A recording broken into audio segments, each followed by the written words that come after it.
Hello and welcome to the Tyler Baughcome podcast. Today my guest is my mother, Michelle Baughcome. Mom was a part of South Carolina's law enforcement for almost 20 years as a member of Probation and Parole, is heavily interested in ufology, the study of UFOs and extraterrestrial life, is the mother of an only child, myself, and grew up around the United States in places such as California, Nebraska, and South Carolina after following her father's academic career. If you've ever thought of becoming a mother, are worried about the decreasing rates of motherhood and the growing stigma attached to it, are thinking about a career in law enforcement, are concerned about what the government is hiding from us, or even interested in how to contact extraterrestrial life, I encourage you to listen to the remainder of this episode. This episode is not brought to you by any sponsors. Now, any brands out there looking to promote their content, services, or products, please reach out and I will make a custom ad and put it in the intro to my show at no cost to you. This is free publicity with no catch. And if you're interested in reaching an audience interested in philosophy, politics, self-improvement, or health and fitness, then my show is right for you. If this sounds like a good opportunity, you can contact me at the email listed in the episode description. Now, without further ado, Mom.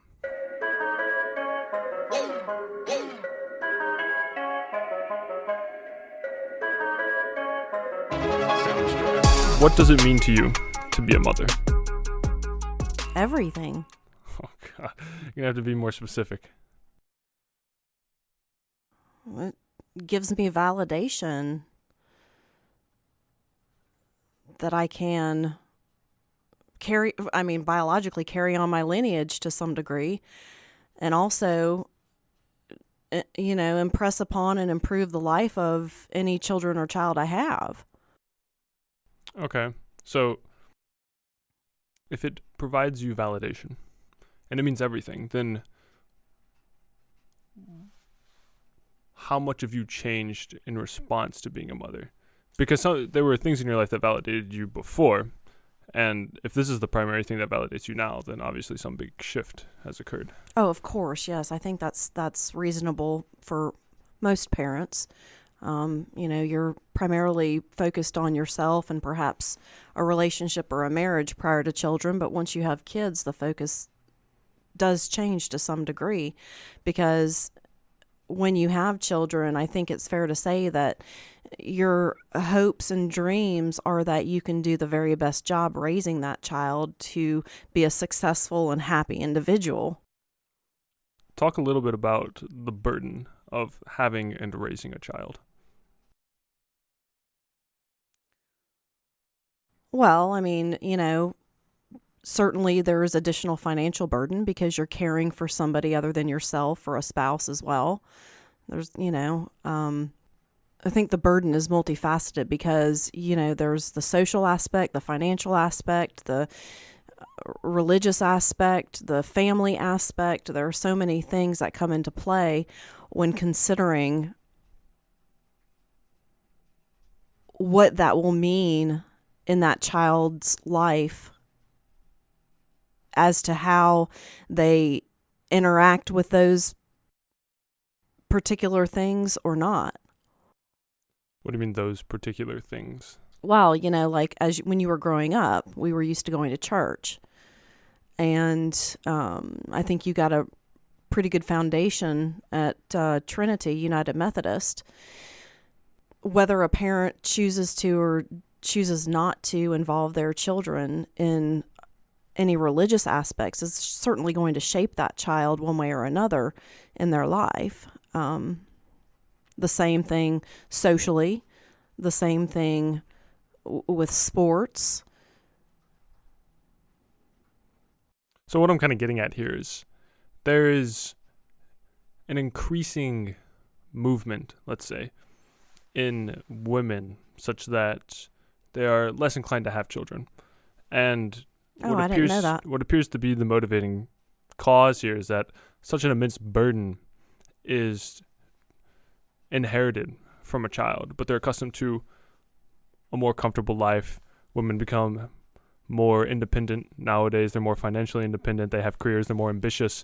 And instead of the purpose being a child, their purpose can be something else. And so it's like, why should I sacrifice what I have? Why should I sacrifice my ambitions, my professional aspirations, my friendships, my hobbies for this little being that's going to make me change their diaper and scream at 1 a.m.?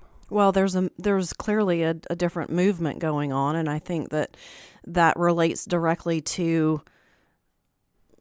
millennials and the different classifications prior to.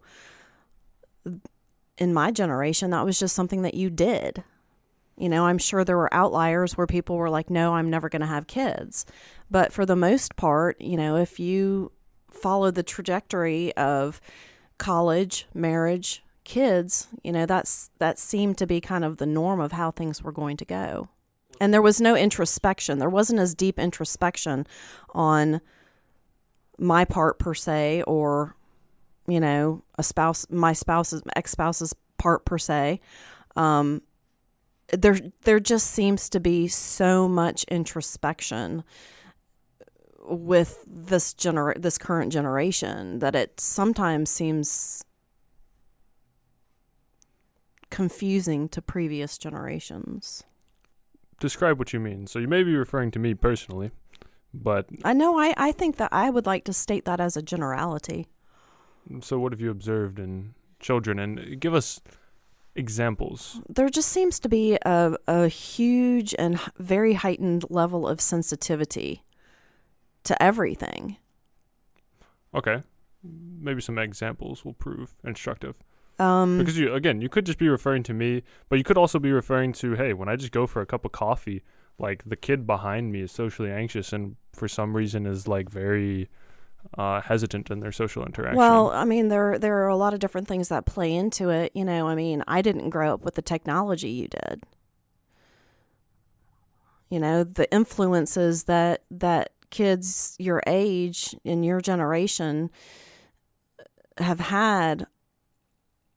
shaped y'all's lives in a much different way than mine was shaped. When I was a teenager, and in college too, the thing to do was, if you wanted to hang out with a friend, you usually called them and you guys would go and maybe go out for dinner and, drinks perhaps at some point in time. And, also too, the way that you would meet people, particularly in the dating realm, was face to face. It wasn't so immediate and such overkill and such a plethora of having everything at your instant disposal. So I think to bring it kind of back around to what you're asking me is, I'm not quite sure if social media, et cetera, has anything to do with the level of sensitivity in millennials, but it's just different. Everything seems, every little teeny tiny thing seems to be internalized before there's a reaction. I mean, for example, today we were at the rock climbing park and I had to get a Band-Aid, and I knew that I would have to wrap that Band-Aid with tape if I wanted to continue climbing because I didn't want the Band-Aid to slide off. And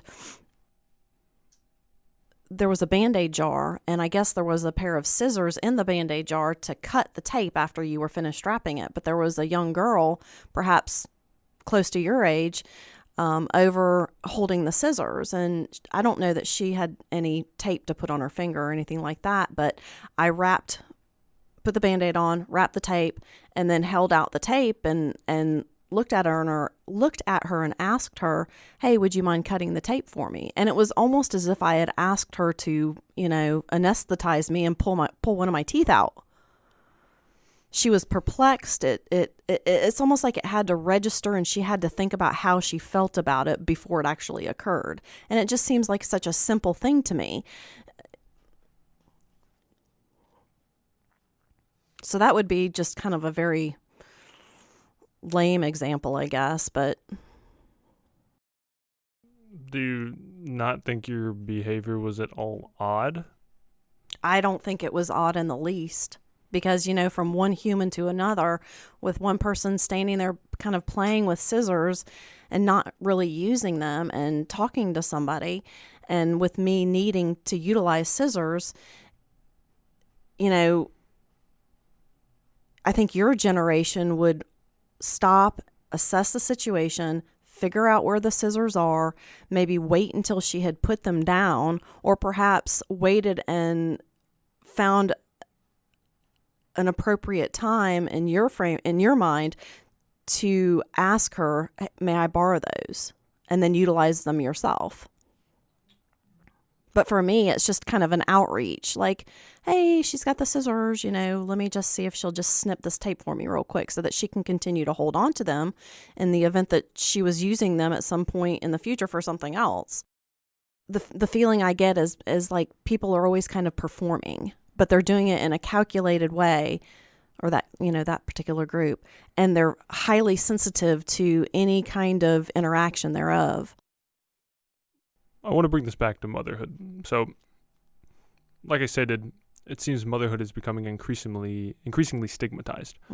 It's unclear why exactly that's the case. It could be that the increase in appeal of feminism is such that it disparages a submissive female role. Could be. And their transition from something professional to something more familial and nuclear. What would you say to people who have doubts about having children, who perhaps their career is their priority, but do you think they'll be missing out on anything? Well, I think if you, let's, for example, compare my generation with your generation. My generation did not prepare enough. Your generation is focused on being over-prepared. And I think there's got to be some place that's, considered a happy medium amongst the two. Along with what you're saying about the stigma and pursuing what they want to pursue and not conceding in their mind to having kids and, dedicating their life to their career, that also may stem from the benefits that men have, had, over the course of history up until, well, even probably now, but, traditionally the woman stayed home and raised the kids. The men went to work. The women were home doing laundry, cooking the meals, taking the kids, to school. And, in this day and age, maybe the women want to be able to be the ones more so to pursue their careers and not be, stuck in that role. Because I think up until this point, and I'm sure it's still continuing to some degree, although I think there's been, mass liberation based on kind of the header of this subject. Women don't want to fall into that role so much. In terms of motherhood, then, the woman may fear falling into that role. But where it was probably just kind of a given before, yeah. So, they're going to, if they have a career, return to it.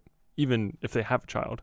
There may be attempts to make their job more flexible. There may be attempts to lean on the husband or whomever is in the picture more. But what I want to get at is, what experience did you have with motherhood that either does or does not support the thesis that it is a positive and, in fact, existentially necessary thing? Like, when a woman dies, will she look back, having not had kids, and say, man, I really missed out? I think, in my personal opinion, yeah, I think for the most part, probably, yeah, she's going to feel like she's missed out on something. But I think there are outliers who you'll find will say, I knew I never wanted to have kids. Okay, yeah. And a lot of this is hormonal.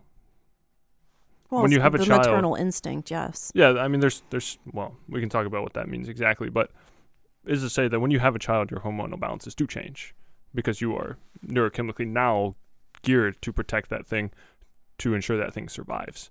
Beforehand, that's not a consideration. You have different hormonal balances, so any notion of motherhood is out of the picture until that neurochemical state arises. At what point did you feel like it was the right time to have kids, and why? Is it because you were at the point in our structure of social norms where, hey, it's time to have kids? Or was it a creeping feeling in the back of your mind? Yeah, for me, it was both. Okay. Elaborate. Both occurred simultaneously. Okay. Do you think in the absence of the social norm, which is a hard thing to say, but let's say you were perhaps in the environment of today where it's more stigmatized, would that creeping feeling in the back of your mind override any desire to fit into this more ambitious picture of femininity? Perhaps. Perhaps. Okay, yes. Hypothetical question. Let's move on a bit from that. Do you feel that your personality changed as a result of having me? Ooh, that's a good question. Well, my roles definitely changed.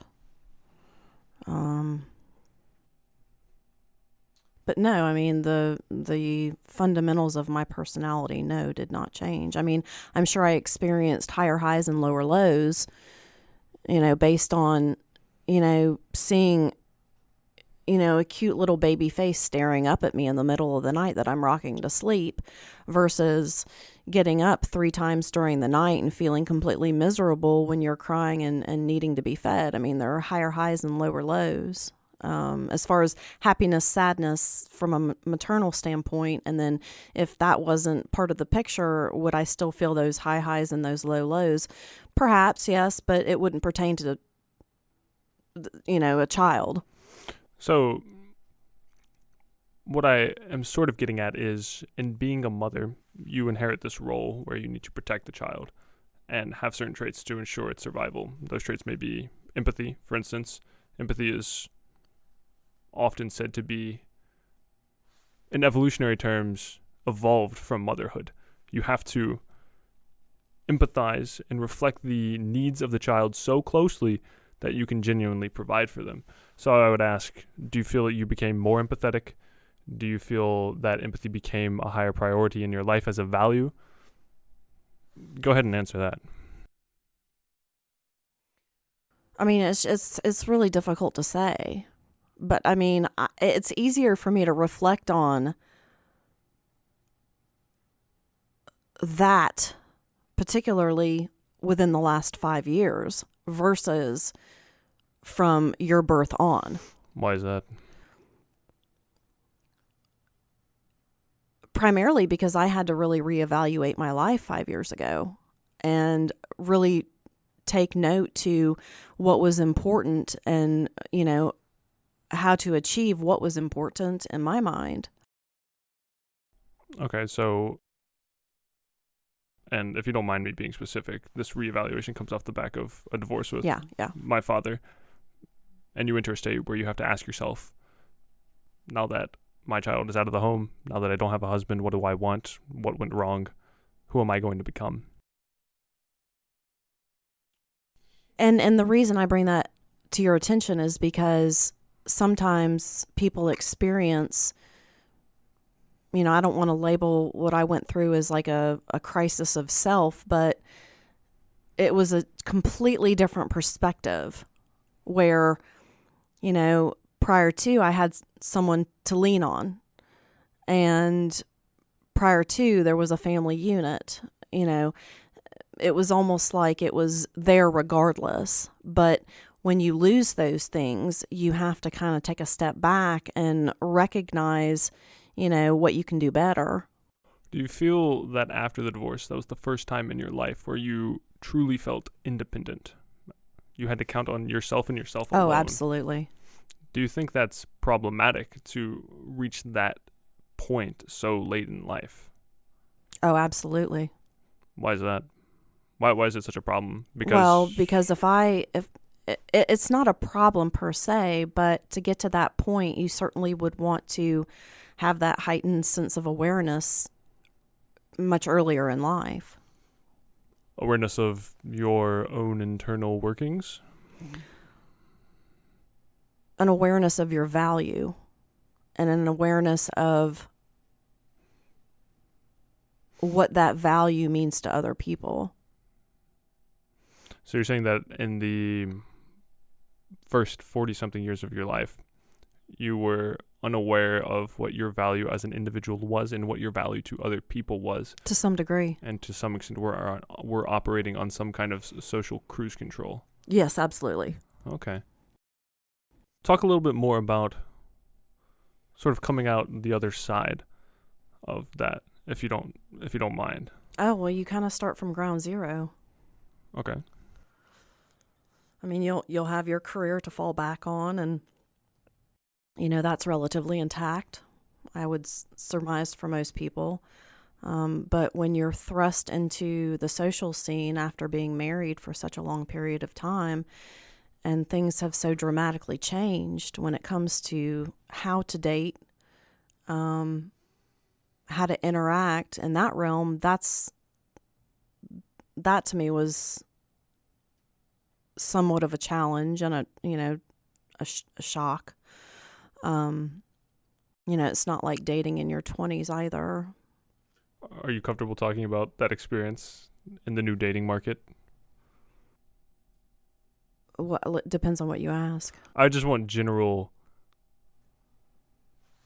statements, opinions on online dating, that dynamic. Oh, I think online dating is a disaster. I mean, not I wouldn't coin it as a disaster for me personally, but I think in general it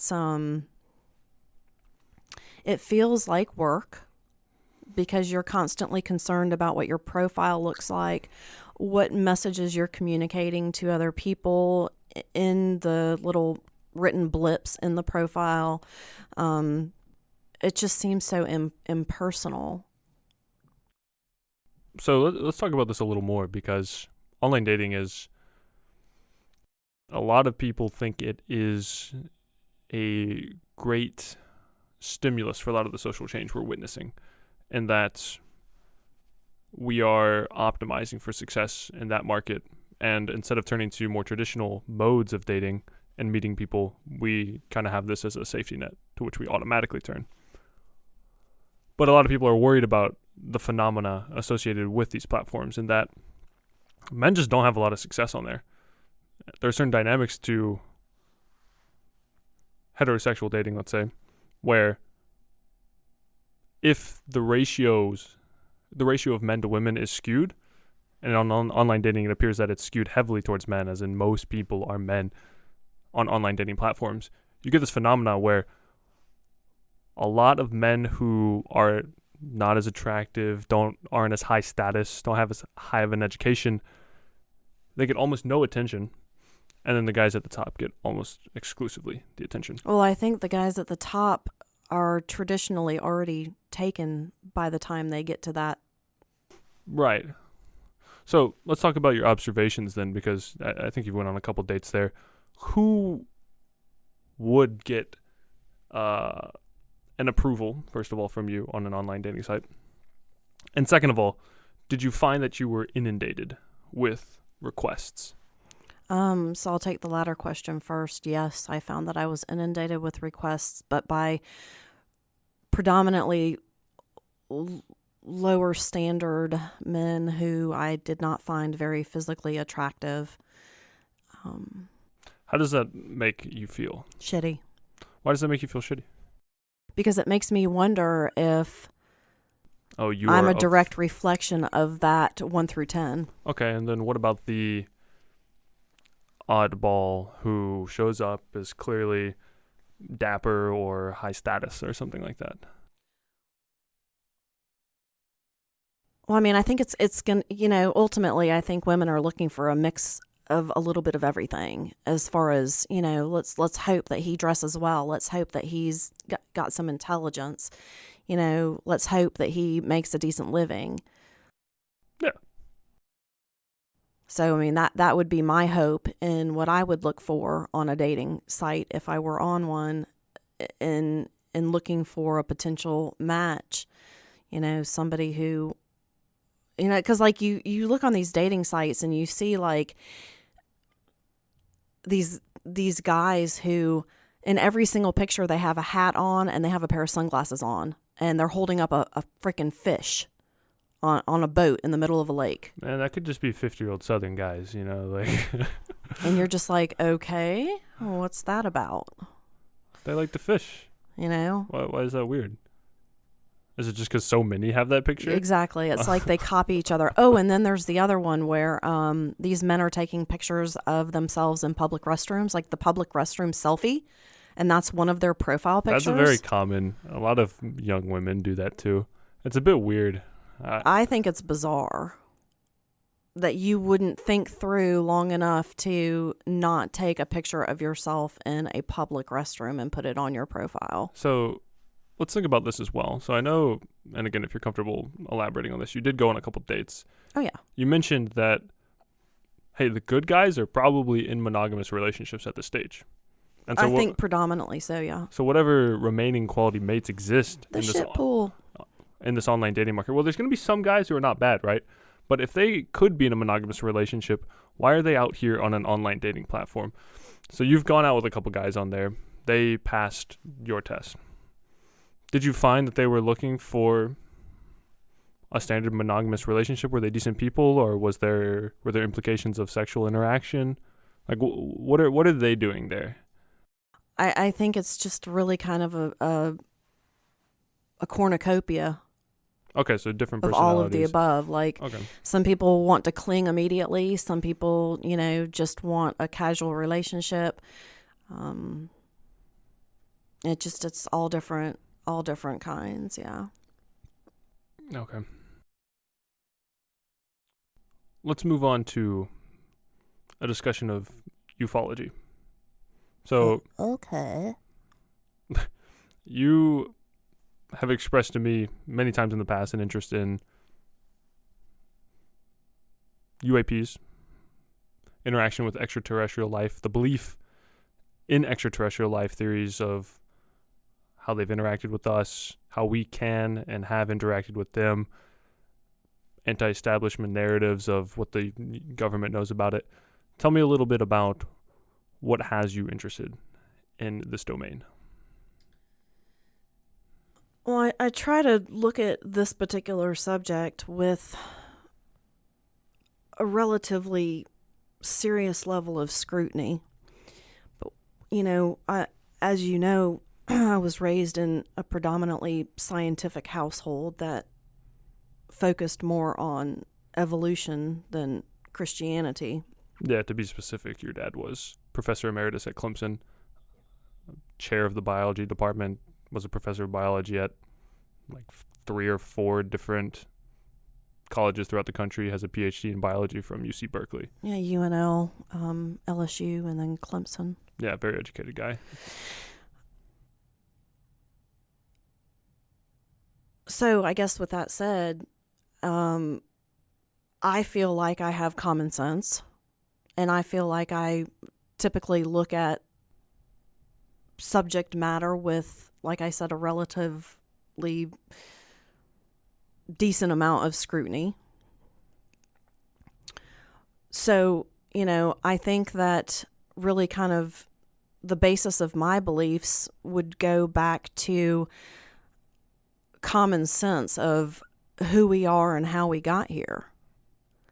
And, you can hypothesize about the religious aspects and, the evolutionary aspects and things of that nature. But you also have to ask yourself some basic questions. Okay, we're a species of 7 billion people walking around a planet spinning in the middle of space. Okay, and then you look at the statistics of, how many stars and planets there are in our Milky Way alone. And then you look at the calculations of how many solar systems there are in the universe. At some point in time on that space-time continuum, there has got to be, based on just sheer common sense, intelligent life in the universe somewhere at some point in time besides us. I mean, why do you think that they send rovers to Saturn? To find out if there's water and to find out if there's life. You know, that's one of the biggest reasons for our space exploration. And, you know, the proof is in the pudding. What do you mean the proof is in the pudding? Well, I mean, they're finding certain bacteria that grow on Mars. They're saying that Mars could have been a planet that at one point in time, had water on its surface. They're also looking at other planets that fall in line with that same ideology. So, you know, to me, it's common sense that there's going to be some kind of activity elsewhere. So it is yet to be proven, right? We have not observed anything. Well, perhaps there are events. Okay, I suppose that's up for debate, but depends on who you ask. What does this knowledge do for us?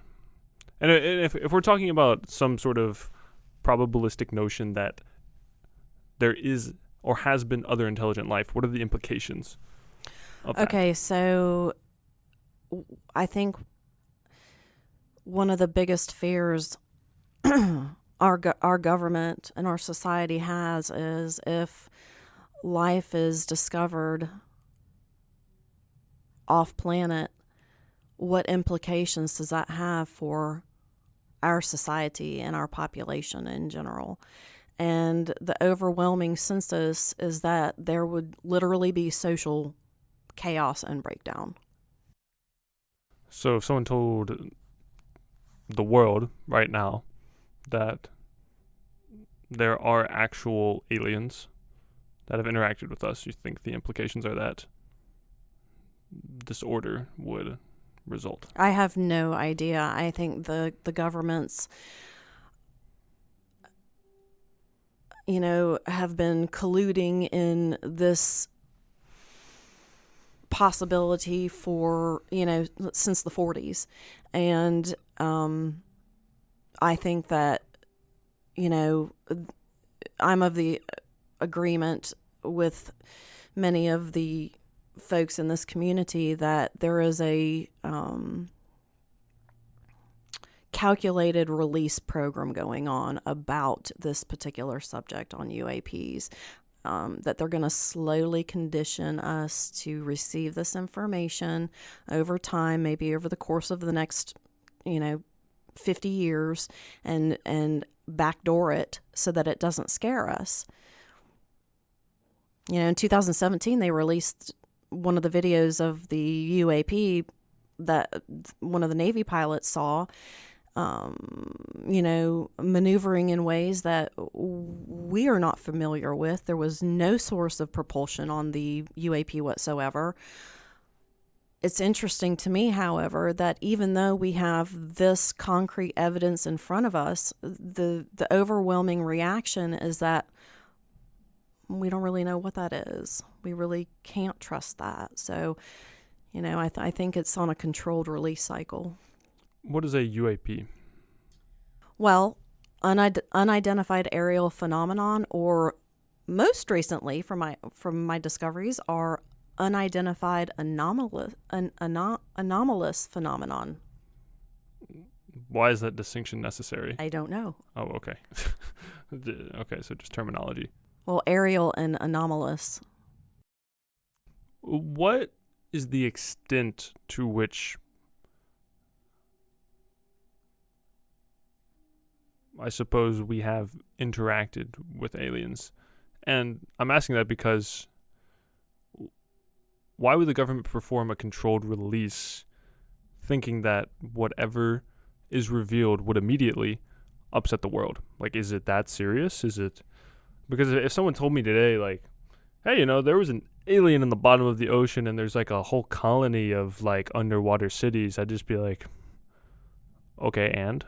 Like, what's the problem? But you're basing your opinions and reactions on how you see the world. And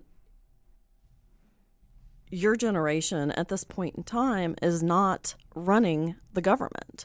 Well, there's just the prior generations and the antiquated ideology on how to handle this kind of stuff is running the government. Yeah, but why would my disinterest have anything to do with that? I guess I'm curious, like, why is it such a conspiracy? Why is there such conspiratorial accusations? It goes back to, I think, one of the biggest things that occurred. Of course, we all know about Roswell. And after that occurred, there was an immediate response that, hey, here's a UFO that crash landed in the desert, and here's a piece of the craft that it was in, and the sighting was real, and this craft was real, and there was a little guy that came out of it that was real. And within 24 hours the government comes in and in their mind mops up what happened and devises a cover story.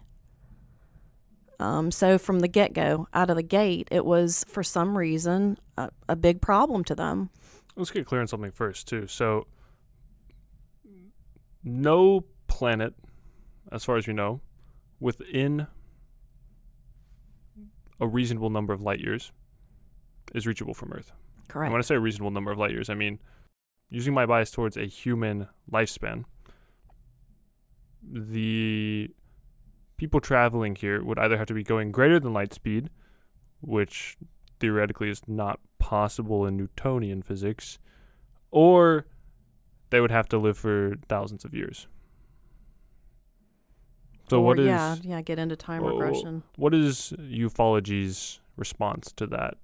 Well, I mean, it's a matter of, back engineering what they supposedly are hiding behind closed doors so that we can conquer space-time travel. So the implication is they do have some sort of physical understanding that allows them to travel in a manner we don't understand. Yes. Okay. And are there implications in the domain of ufology, all of this, what most people would call conspiracy theory, that the government is hiding this technology? Oh, absolutely. So yeah, I mean, that's a pretty big deal right now. Are there any technologies in particular that people would point to? Well, 0-point energy. What the propulsion system is on these UAPs. How does it work? Can we back engineer it? What elements or what source of fuel is utilized to run these things? And it's a big question. I mean, most UAP sightings do have mundane explanations, and the sightings and the photos can be debunked. But there's a very small percentage, roughly 2 to 5%, that not only have significant merit, but are also very highly guarded. It's an ongoing issue. I mean, this is what happened. The minute there, was a big UFO event that became public, from what I understand. I mean, certainly there were sightings that predate Roswell, but if I use that point of a reference, or that point as a reference, it's been a taboo, highly, highly secretive subject from the get-go. I mean, there's clearly compelling evidence that the government is operating in secrecy and certainly above congressional insight with black budget projects, and going back to really, in my mind, kind of the beginning when in 1947 when Truman formed MJ-12, Majestic 12, this group of 12 men who are scientists, very highly regarded scientists, and naval officers, and just a very, very secretive and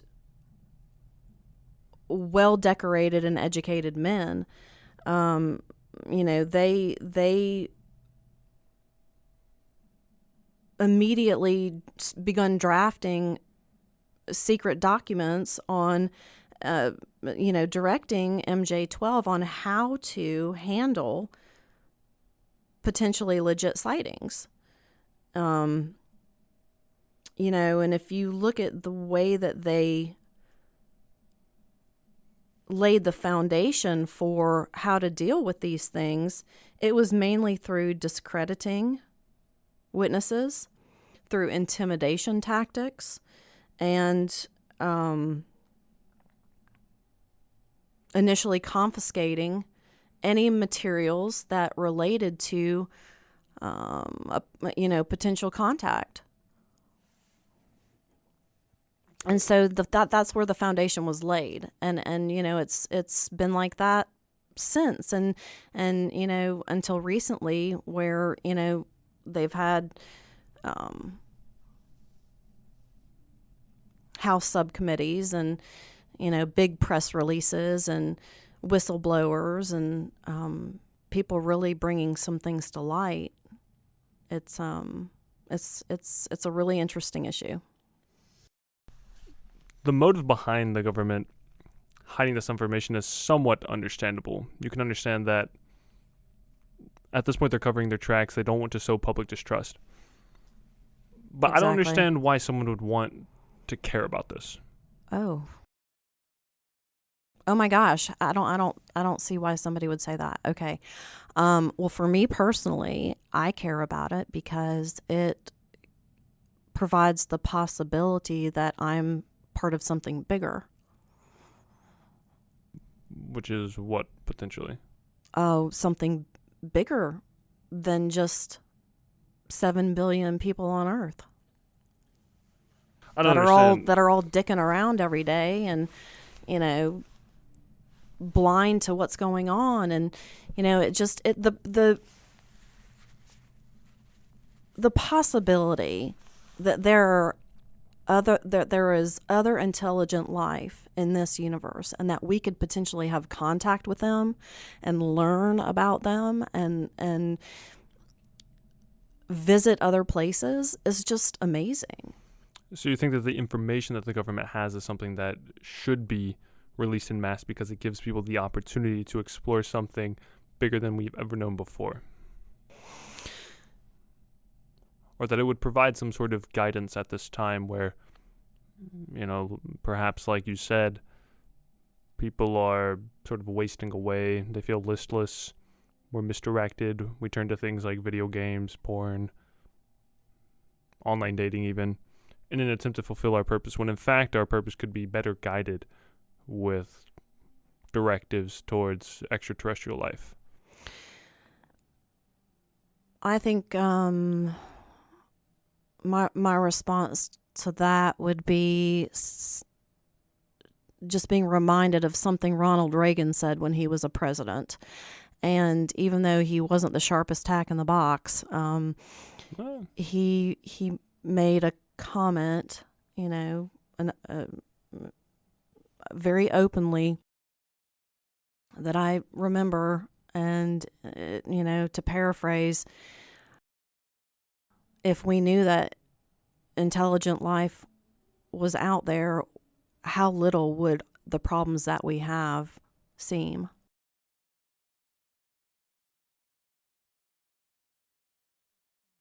If I was told that there was extraterrestrial life and we were very clear on where it is and how intelligent they were, and I was like... You wouldn't think that'd be cool? I'm not saying that it wouldn't be cool, but if I had actual problems, like, hey, what am I going to do with my life? Like, what if I'm poor? What if I have no money? Like, what if I'm lonely or something along these lines? It's like, extraterrestrial life doesn't help me unless it directly does. Like, the mere... Yeah, no, I understand what you're saying. And just to clarify, I think he was more so referring to, like, world problems, like, Yeah, sure, perhaps it gives more perspective. No, it's like there's something even larger than us, and this sort of diminishes the weight of our problems. It's like reminding yourself that you're going to die or Right, something. It's right. like, why am I so caught up in this petty thing? I just think it's a really cool thought to know that that's a possibility. And it's one thing to think about something being really awesome and, going, oh, yeah, that'd be great. But to also pair that with the constructive criticism and the logic of it actually being valid, I think, is kind of cool too. Let's talk about people's attempts at interacting with them. So we went to a meetup in Asheville, Oh, yeah, North yeah. Carolina, a while ago. CE5, Dr. Yeah. Richard. No, Dr. Stephen Greer. First, talk about what CE5 is. Well, Dr. Stephen Greer, I think, kind of pioneered CE5, which is 5 levels of basically protocols that you go to establish contact, potentially contact with extraterrestrial life.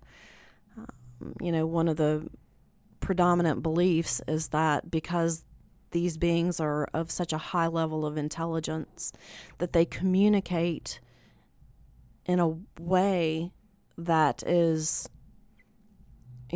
transcendental to us. So, that's a sense that they've really evolved. We're kind of like the ant walking across the table, and they're kind of like the God up in the sky. There's a big gap between the two, and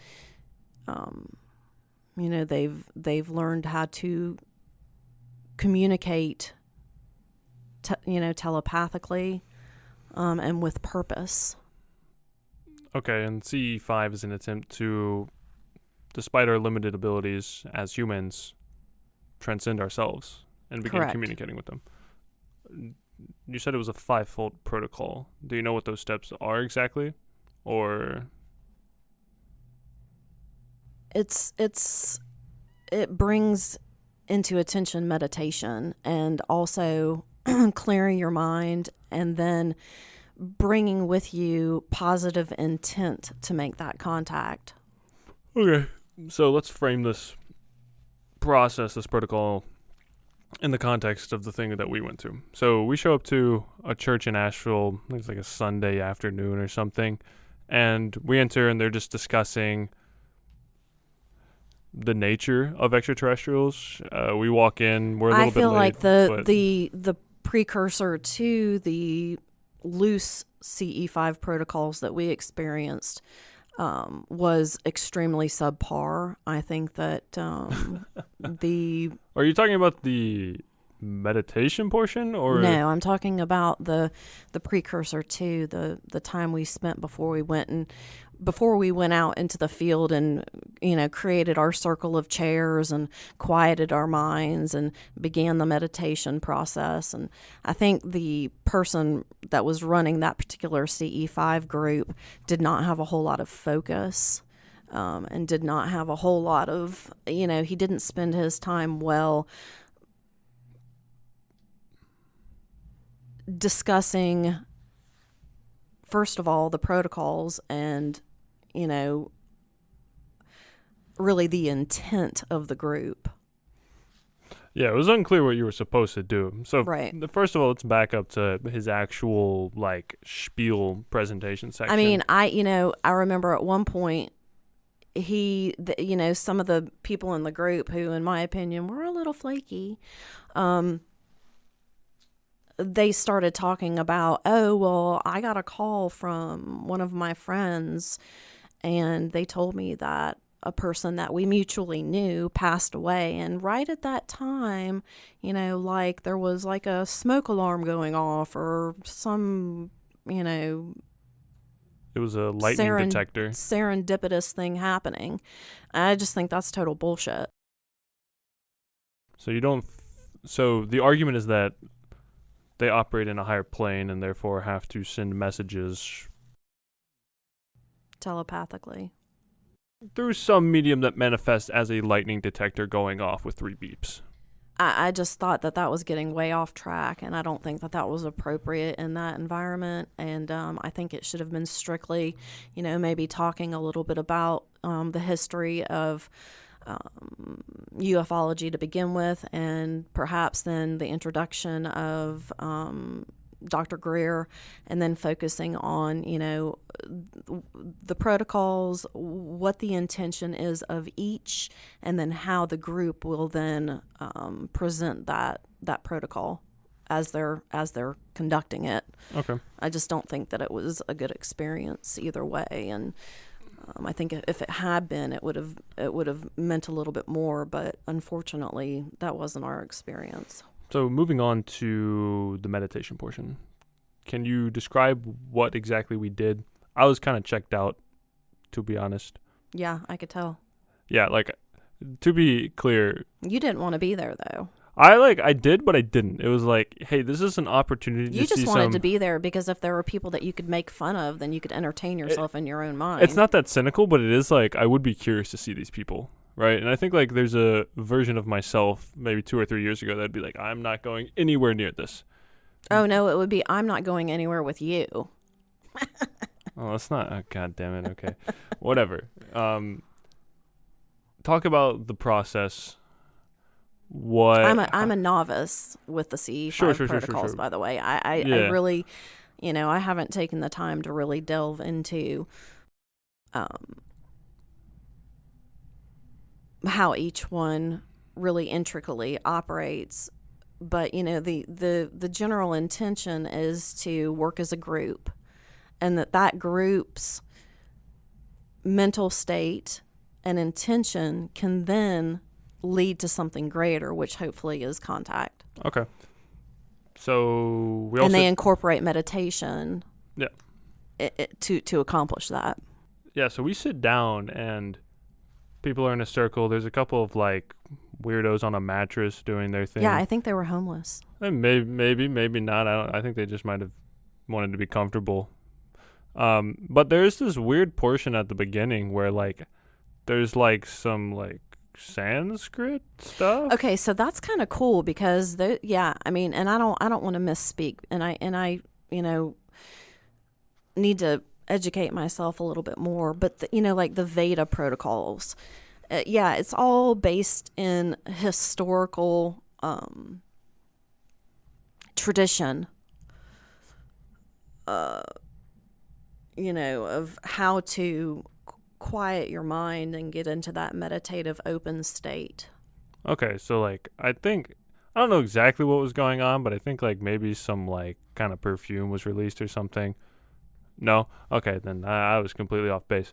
So let's talk about the actual meditation portion and what's actually going on in the mind of the people there and the individual. So what is one supposed to do, and what was going through your mind as everybody sat in silence? Oh, I was just a little bit overwhelmed that, to be honest with you, there was such a subpar unity amongst the group because I don't think that we were properly prepared. Well, that aside, what kind of meditation was going on? What sort of manifestations, if any, were occurring? Was there projection towards some sort of extraterrestrial higher power? I didn't get to that point because that was my first experience. Oh, okay. Fair enough. But oddly enough, I, did quiet my mind with intention and listen to the meditation and the chants, and shortly thereafter, I don't know if you noticed this or not, but I kept on turning to my left and looking at the tree line, and I kept telling you that I saw this intermittent, somewhat small green flashing light. And we had been tracking the airplanes, to make sure that, and satellites, to make sure that, we weren't misinterpreting those as being other things. But, it clearly wasn't an airplane because we had established the flight path generally of the airplanes that had been previously going overhead. But the thing that I found weird, and I noticed this occurring for about 15 minutes, was that it would jump from a group of trees. I'd see a couple of green flashes or pulses, and then it would bounce to another area of the trees, perhaps 10 or 15 feet away. And this from us was about 15, 20 feet away. But it just, that green light would bounce in different portions of the trees just as a slow green glowing bounce. And I just thought, okay, well, I guess I know I'm seeing that, but is it something else? Like, is it, obviously can it be explained by something, logical, in my mind? And I just didn't know what to make of it. And then so that was several months ago or whatever. And then, I'm on the email list for that CE5 group. And the guy that runs the group sent out an email that said that during one of their sessions, they had experienced the same thing, but that they felt like it was somebody who had previously, who knew that they were going to be there that night, and they were fucking with their heads because it was a drone. It was lights from a drone. Yeah, I was going to say, if it happens twice, it seems like it probably wouldn't manifest in the same way, right? It's like, why would the exact same they light... described the green light to a T as to what I saw. Yeah, which makes I just thought it was weird. It doesn't... But it seems bizarre that the exact same thing... Like, let's suppose for a moment that... it does. An extraterrestrial was somehow coming down from the fourth dimension and was flashing the green light in some way. Why would they do the exact same thing twice? Yeah. Unless, I guess there are arguments. It's all caught up in, like, is it illogical? Is it logical? Like, there are times when it can be and there are times when it can't, and there's no certainty, so people choose camps. It's like, ooh, science, these guys are crazy conspiratorial conspiracy theorists. And there's like, well, you guys, you think you're so smart and rational, but you don't understand. And, neither side really knows. Well, and they had like the MK Ultra project in the government in the 50s and 60s. I don't know when it was, but it was a long time ago. Yeah, it was Cold War. Yeah, they were studying telekinesis. Yeah. And, well, sort of. Like remote viewing, all sorts of stuff that really utilizes the power of the mind. And, it goes into that whole additional set of senses that you're utilizing, that perhaps lay dormant in each one of us, which also, by the way, is one of the fundamental beliefs of, I guess, kind of like people who see contact as possible, that, making contact is something that we are all capable of, and that there are areas in our brain that we just haven't figured out how to utilize and how to do that, but that people who are successful with remote viewing and telekinesis and those types of things have been able to turn that part of their brain on, kind of like they say the third eye. Yeah.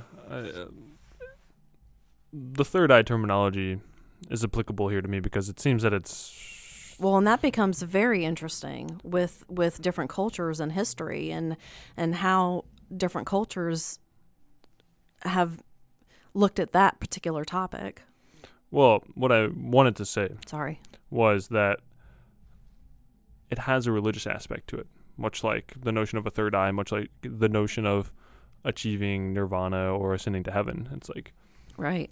there is an unverifiable piece of information, like, oh, there's something in the back of my brain. How do we verify that? I guess you could scientifically study it, fMRIs, etc. But there's the belief that that occurs, and then there's some sort of spiritual practice Right. to reach that end. And it Right.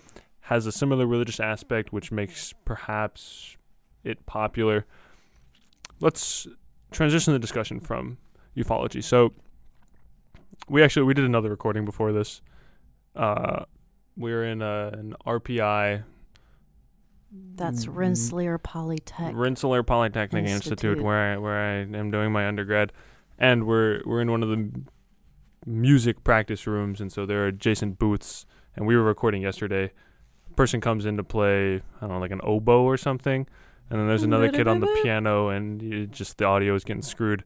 So I don't want to rehash everything we talked about then, but Yeah.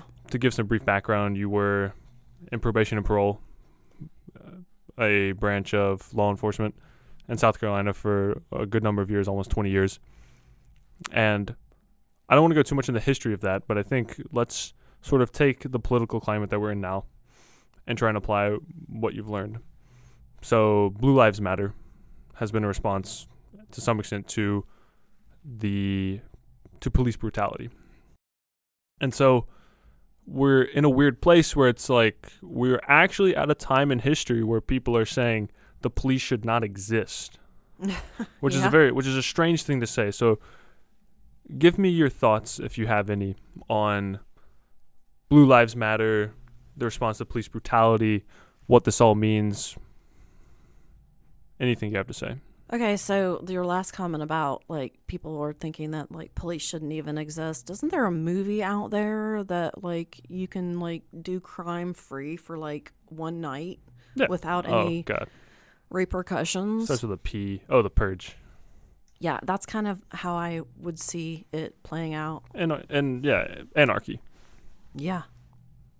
So if the police don't exist, which begs another question: would that ultimately be kind of a good thing? Maybe anarchy, a purge. You'd have to be God to know to some extent, but let's not speculate on what would happen if we were perpetually in the purge.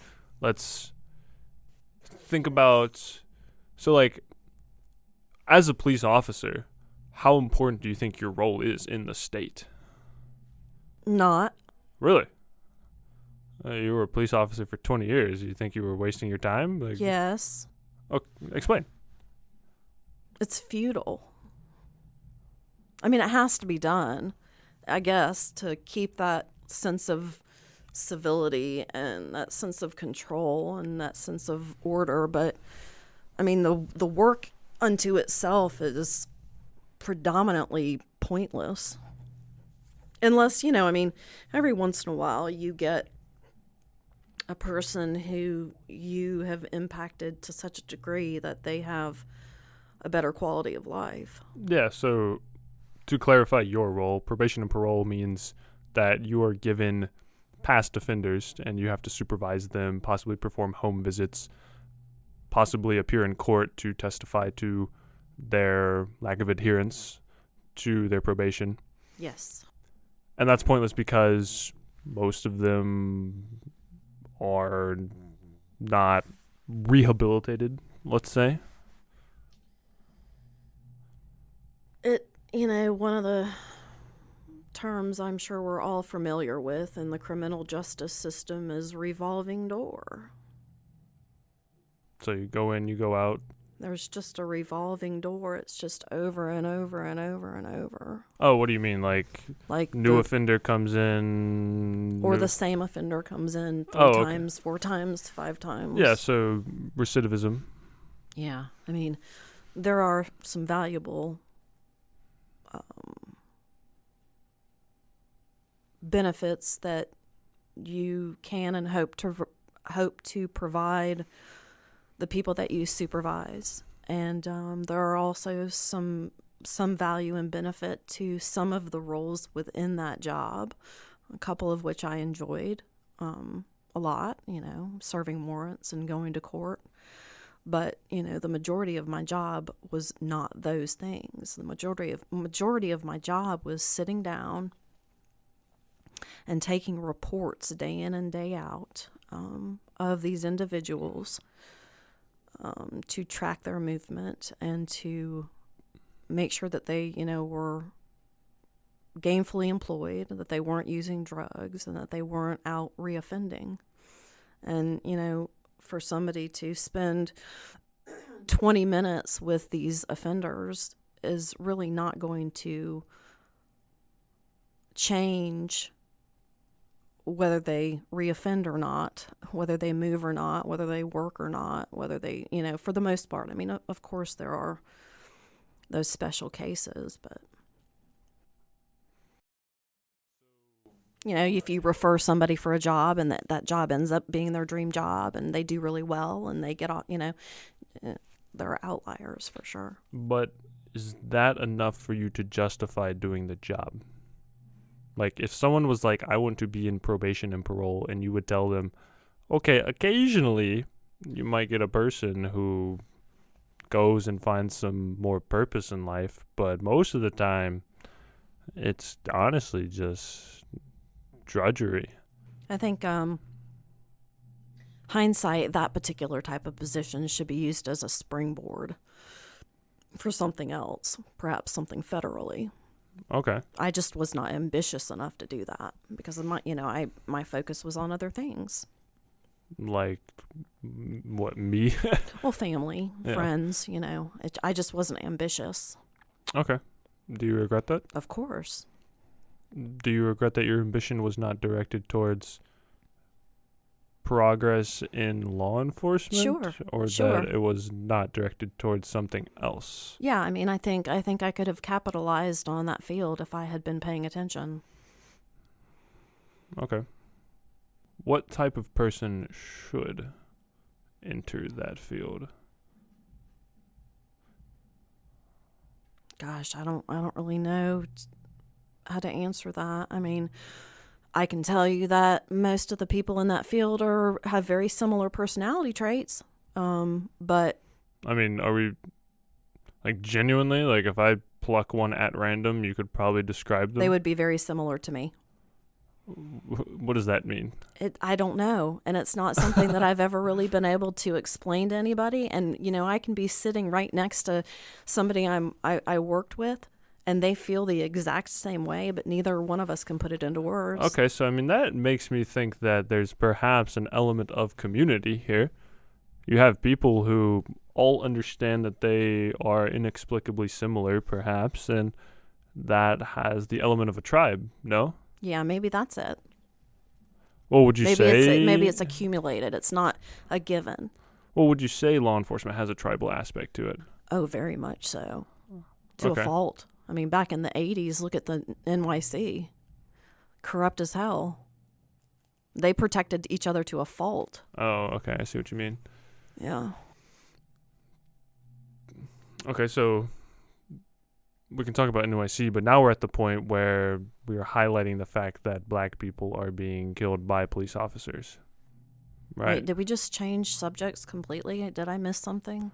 I don't think so. Did I go off planet there for a minute? No. So let me clarify. So I might have been having a CE5 moment. oh my God. So law enforcement has a tribal nature to it. They're willing to cover each other's backs or something like that. Are you cold? Freezing. Oh, okay. We'll wrap up here shortly. But there's a tribal aspect to it. And yeah, very much perhaps so. they are therefore willing to cover each other's ass if corruption is rampant. Talking about wrongdoings, let's say, in law enforcement. We're now in a time where we're highlighting police brutality constantly. Oh, yes. So do you think there's anything about this tribal, this sort of clan of law enforcement and the personality types that lend it to the problems we're witnessing, that is the shooting of black people? And if you look at the stats, let me clarify, it's not like we're just shooting black people randomly. If you look at the stats, it's something like, in the past year, 389 white people have been shot by police. 225 black people have been shot, something like 120 Hispanics. have been shot. So what are you asking me exactly? What do you think the reason for this is? The reason for what specifically? Why is police brutality occurring? Like, do you think there's any explanation within law enforcement itself, inherent to it, that it's tribal, that these people have a personality type, or is it like, hey, there's some bad apples in there, shit happens, like, stop looking for a reason? Oh, no, I think we should always look for a reason. But I also think that there are going to be bad apples in every bunch. You can take a public company, a private company, a government agency. You're going to have bad apples in every bunch. And, you know, the responsibility of law enforcement is so great that when they misbehave or do something really egregious, of course it's going to be advertised and disputed and criticized, and lead to movements. It should. Well, let me ask you this. You've been in heat of the moment situations. You've had a gun affixed to your hip. Did you ever feel yourself slipping into some kind of irreparable mistake? Like, you've got a lot of power and responsibility on your hands. Yes, I was just going to say, I think that lends itself to what we had just touched on. You know, police are given just an ungoverned amount of power. Just an immense amount of power. Did you ever observe anybody who was willing to abuse that blatantly? Yes. Because that seems attractive for a psychopath, right? Like, hey, I can have a gun, and I can, well, I mean, like, you're still allowed to own a gun, but not in overt terms. Not like I have a gun on my hip or a pair of handcuffs strapped to my back, and I'm gonna go rob a bank and handcuff a hostage to a side rail. Like, not like that. Like, I've never seen anything crazy like that. I mean, in my department, there wasn't really a whole lot of that going on. I mean, as far as an abuse of power, but I think the sheriff's office in the county that I worked in, they experienced a lot of that. They experienced a lot of nefarious activity with their officers. Any examples?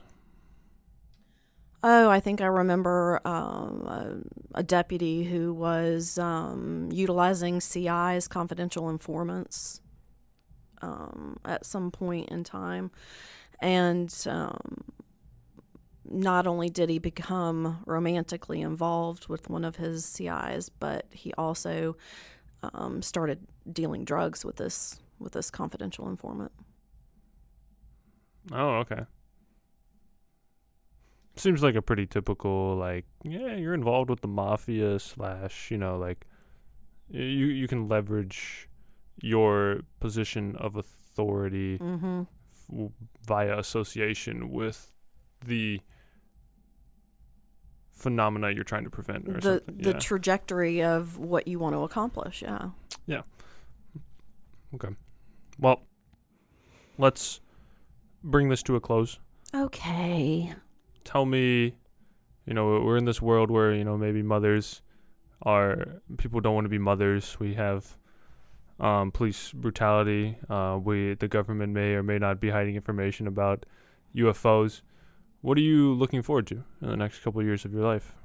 Ooh, well, obviously, getting started with my new position. As a market investigator for a large retail box company.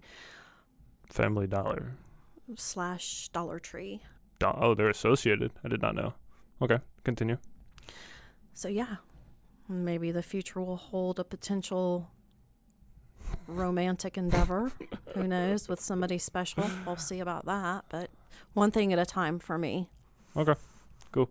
Well, thank you, Mom, for coming on my podcast. Yeah, okay.